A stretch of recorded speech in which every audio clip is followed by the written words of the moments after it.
Hey, welcome to Garage Collective. Today we're looking at this awesome 2004 EP3 Honda Civic Si, known as the Forgotten One.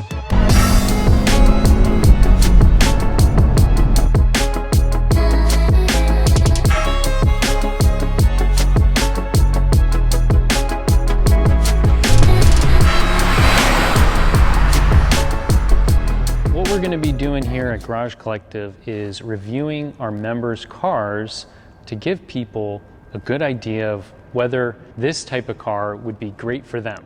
So the idea is we'll have cataloging hundreds of thousands of enthusiast cars and try to educate you guys before buying cars like this. What we're going to do is tell you a little bit about this car, what makes it special. We're going to drive it. I'm going to tell you a little bit about the likes and dislikes, and then we're going to give it a 5-category enthusiast score. By the way, this car is going to be for sale on Cars and Bids soon, and it's also going to be Doug DeMuro review, who goes much more in depth on the quirks and details about this car. So let's get started.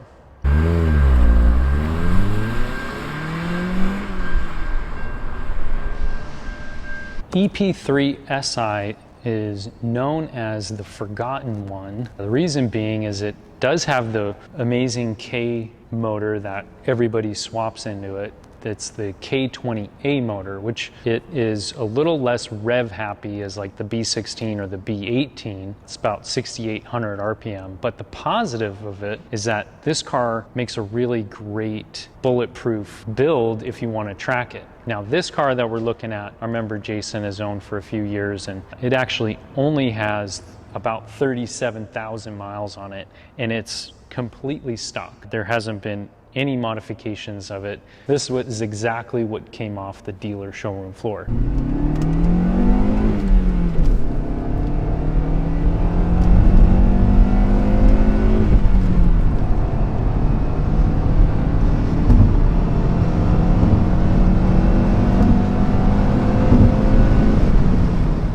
What's also really special about this car is it has the most rigid chassis of the Honda Civics due to its shape, because it has this big, long, strong A-pillar. So the K20A motor has about 160 horsepower. It's got good amount of torque. It was really known as the GTI competitor, and that's one thing that made this a little bit forgotten.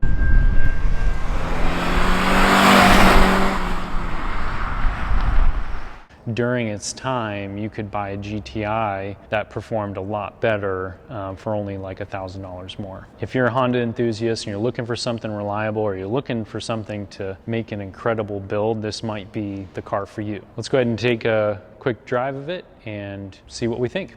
Got this awesome interior faux carbon, but this shifter is so cool. It's perfectly set right here.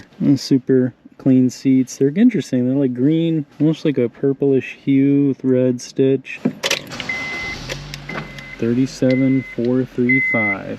One of the things I really like about this car is that it feels sporty, but just really comfortable. I do, just like most cars, wish the seat sat a little bit lower. I wish I was more down in, but you know, it does pretty good. This is definitely a daily driver. So I haven't owned many Hondas. I think I've only owned one Honda in my life. I don't think it had VTEC, so it's maybe my first VTEC experience.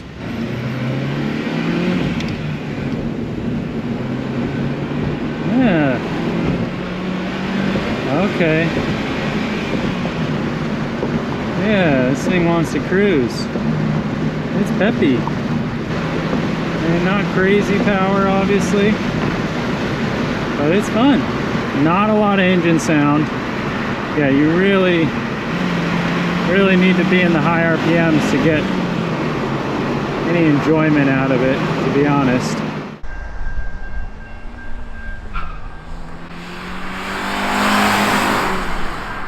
It feels really peppy. You really just want to beat on it and just rip it on a track. The shifting is fun, and it flips up and it's rev happy for sure. This is what I'd call very comfortable, fun, sporty, daily I think if it were mine, I'd probably have it seriously modified, but that's just me. I do love this shifter right here. It feels like a tall, like race shifter.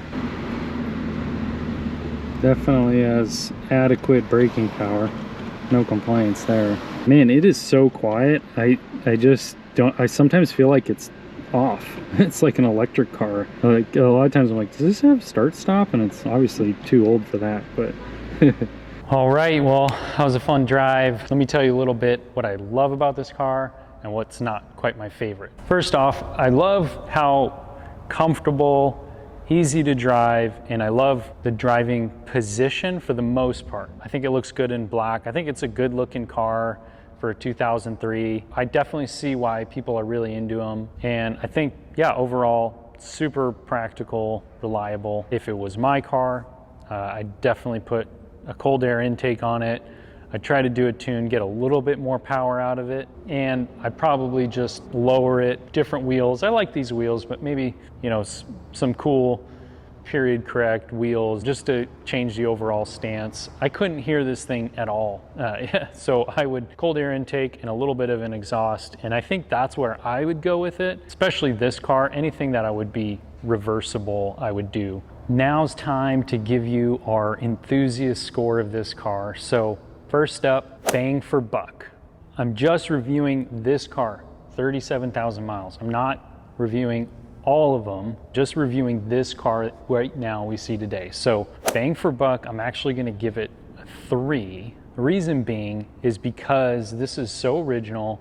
I believe this car is gonna sell for quite a bit of money on Cars and Bids. So I think anything clean stock example is collectible. And so collectible cars, I think, rate differently than enthusiast cars because they're not necessarily, the main point of them is to drive. So I'm actually gonna give this car a 3 for bang for your buck. Now for our thumbs up score. Driving around this for just a little bit, nobody's giving me thumbs up. Nobody's really looking at this a second time, unless you're an extreme enthusiast for this car. You'd be looking at this and be probably freaking out. I'm gonna give this car a 4 out of 10 for thumbs up. Now we're gonna talk about practical. So as an enthusiast car, it is semi-important that it's practical. Starts up every time. You can go in and drive it. You can bring your kids if you want. I'm gonna give this car an 8 out of 10. And the main reason I didn't give it a full 10 out of 10 is it doesn't have 4 doors, depending on who you are. Back seat, it does have a good back seat, but you'd have to reach around, you'd pull the seats forward, so it's a little bit less there. But otherwise, you know, it's a great practical car. 8 out of 10 for practicality. Now, sound. This car, unfortunately, and I'm not giving it a 0 because there is some sound, but I am giving it a 1. I was very unimpressed with the stock sound of this car. I think if it was my car, right away, cold air intake, maybe an exhaust. I couldn't hear it. At stoplights, I thought the thing was turned off. I literally thought it had, I was like, oh shoot, did the car stall out? For sound, I'm gonna give this car a 1. Engagement. Overall, I didn't score this car very well, but for engagement, it was actually pretty fun to drive. Like, I think if this was my daily driver, being that it's manual, I love where the shifter was. I believe it does have electric steering, but it felt really tossable, braked well. It felt like it handled really well, and it was fun. Like, I would be pretty stoked to go around the canyons with it. You know, I didn't feel like super connected to the car. I was smiling ear to ear, so I'm gonna go right in half. I'm gonna give it a 5 out of 10. That's it for the enthusiast score. We're giving it a 21 out of a possible 50. Stay tuned on Cars and Biz. This car will be for sale. We did a bunch of photography on it. If you're nearby San Diego and you have a really cool car you'd like us to review, please let us know. Well, that's it for today, guys. Thank you so much for tuning in, and we'll see you guys on the next video. Please like and subscribe if you made it this far. I hope you like our other videos too.